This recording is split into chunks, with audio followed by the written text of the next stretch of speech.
It's funny, you know, being in the music business, you kind of always want, or in life in general, you always want somebody to kind of give you the answer. And I think the biggest thing that I've learned is that you got to kind of find the answer yourself.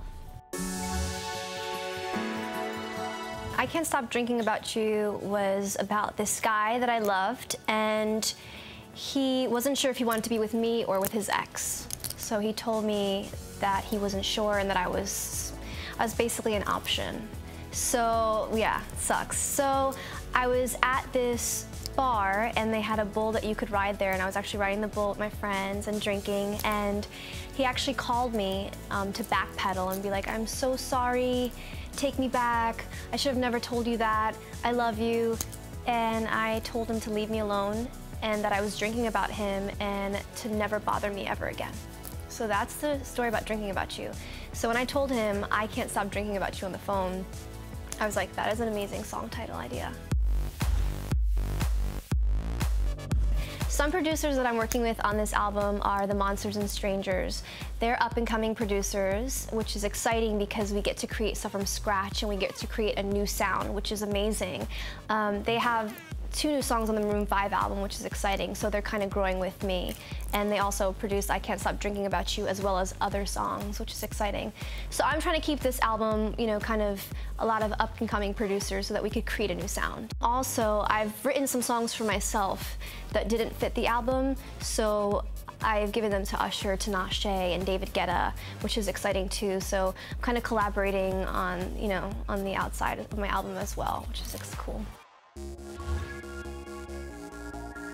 I was previously signed to Island Records when I was 19, and at that time I thought that, you know, being an artist or being a pop star, you'd have to fit into a certain mold and sing about certain things. Now at my new label, being older at Warner Brothers, I write about real stuff and I sing about real things, and I make sure to be me and be unapologetic and just sing about things that I really love and things that I'm actually really going through.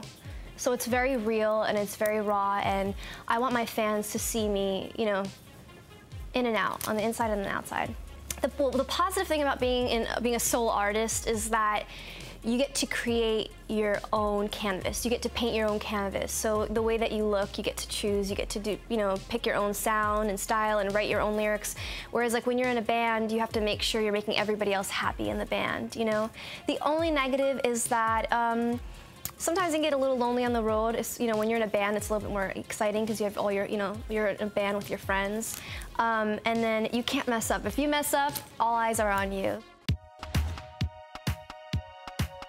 It was hard when I first got dropped from my first record deal, you know, because you have all these dreams, and, you know, when you're younger, you think that when something doesn't go through that your life is over, or it's do or die. So I did get really bummed, you know, and what I'd do is I'd sit at home and I'd sit in front of my computer and I just write songs 16, 18 hours a day. I just sit on my computer and just literally poured out all my emotions, and kind of just to get my mind away from all the other pain that was inside of me, you know?